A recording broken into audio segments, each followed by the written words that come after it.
सरकार बनने की अपनी लगातार बात कर रहे हैं, जबकि 400 पार लेके भाजपा कह रही है कि इस बार कोई मौका नहीं है, तो भाजपा ही मैं हर जगह कहता हूँ कि मैं जब पढ़ाई करता था उस समय मुंगेरी लाल के हसीन सपने एक टीवी पर सीरियल आता था, तो उसी तरह से प्रधानमंत्री और भारतीय जनता पार्टी मुंगेरी लाल के हसीन सपने देख रहे हैं। जो 4 चरण का चुनाव बिहार में हुआ है या देश के अन्य भागों में हुआ है, सब जगह भारतीय जनता पार्टी की जगह सिकुड़ती जा रही है, उनका जमीन खिसक रहा है और 150 पौने 200 से ज़्यादा सीटें उनको नहीं आने जा रही हैं।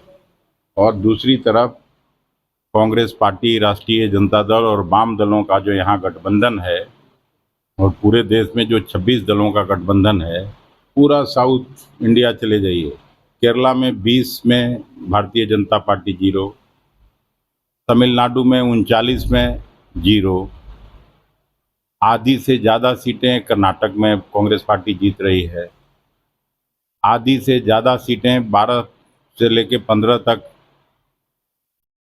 हम लोग आ रहे हैं वहाँ तेलंगाना में। भारतीय जनता पार्टी वहाँ भी 1-2 सीट पर सिमटेगी। आंध्र प्रदेश में भी वो 0 पर समाप्त होने वाले हैं, तो सीटें आएंगी कहाँ से? पंजाब या तो आम आदमी पार्टी है या कांग्रेस पार्टी है। हरियाणा 1-2 सीट जीत सकते हैं, वहाँ कांग्रेस का गठबंधन भारी बहुमत से जीतने जा रहा है। दिल्ली में एक आध सीट गलती से आ जाए तो आ जाए। उत्तर प्रदेश में बहुत मजबूत होने का दावा करने वाली पार्टी योगी जी वहाँ भी 50 से कम सीट पर आ रही है, तो ये लोग कहाँ से सरकार बना लेंगे? कहीं कोई ऐसी स्थिति नहीं है और यहाँ तो चौंकाने वाला परिणाम आने वाला है। आप देखिएगा, जो जहाँ चुनाव हुआ है वहाँ शायद ही एक आध जगह गलती से ही लोग जीत जाएं तो जीत जाएं, कोई सीट नहीं जीतने जा रहा। बिहार में 9 सीटों पे कांग्रेस है और महाराजगंज में भी आपका लगातार दौरा हो रहा है, तो क्या लग रहा है कि 984 के बाद जैसे राजद, जदयू और हम लोग 7 से 8 सीट 9 में से निश्चित रूप से जीतने जा रहे हैं। महाराजगंज को लेकर के क्या? महाराजगंज भी जीतेंगे। महाराजगंज में पूरा पिछड़े बिरादरी के लोग, दलित समुदाय, अपर कास्ट में भी ब्राह्मण, राजपूत, भूमियार, सबका रुझान हम लोग की तरफ है, तो कहाँ से जीतेंगे? क्या लग रहा है कि जातीय समीकरण जीत का माध्यम बनेगी?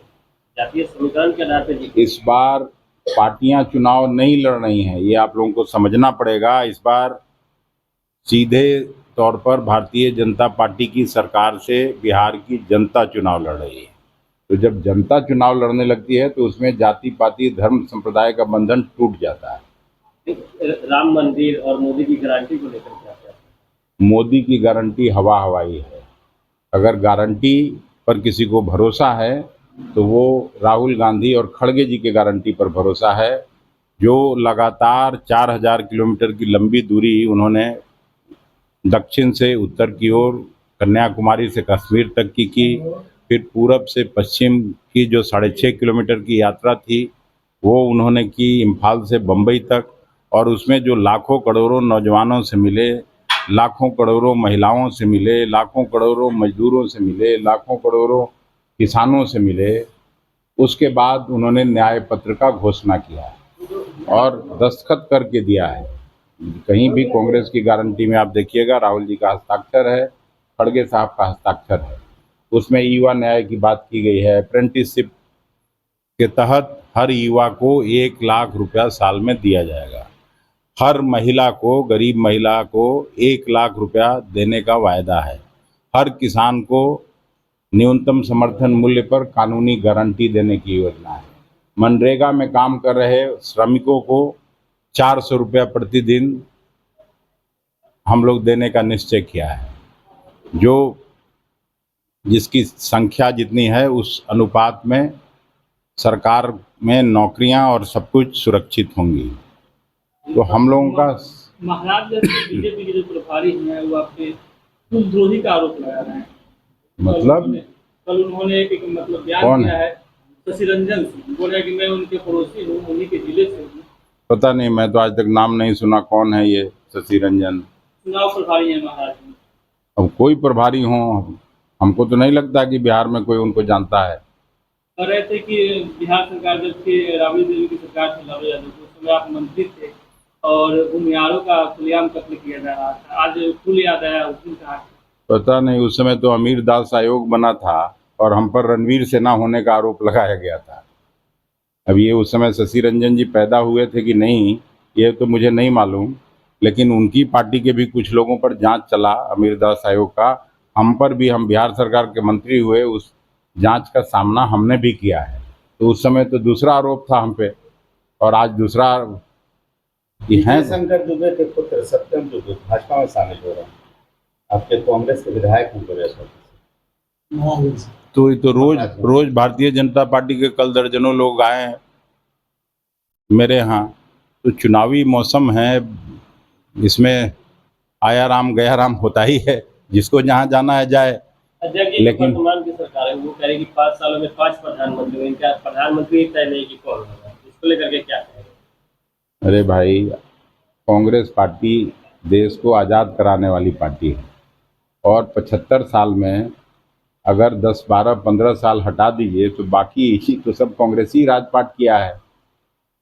ये भारतीय जनता पार्टी को समझना चाहिए। भारतीय जनता पार्टी का तो जन्म ही आज़ादी के बाद हुआ। वो कौन आज़ादी के आंदोलन में ये लोग शरीक हुए थे? वो कह रहे हैं कि हमारे प्रधानमंत्री तय है, इंडिया गठबंधन के कौन प्रधानमंत्री? प्रधानमंत्री का जाना तय है, उनका विदाई तय है। इंडिया गठबंधन से कौन प्रत्याशी होंगे? अगर इंडिया गठबंधन सब जीत के आएंगे, सभी बड़े बड़े पार्टियों के लीडर हैं, मिलजुल के चुन लेंगे। 2004 में हम लोग का प्रधानमंत्री तय था, उनका तो उस समय भी स्वर्गीय अटल बिहारी वाजपेयी जी तय थे, तो तय अपने यहाँ रह गए। अभी जीत उस समय भी हम लोग कहते थे कि इनका जाना तय है, इनका विदाई तय है। और आप लोग ये सवाल, प्रधानमंत्री होंगे? राहुल जी भी हो सकते हैं, राहुल जी भी हो सकते हैं। राहुल जी, खड़गे जी, स्टालिन साहब, ममता जी, इसमें प्रधानमंत्री पद के कई लोग मोदी जी से ज़्यादा योग्य हैं।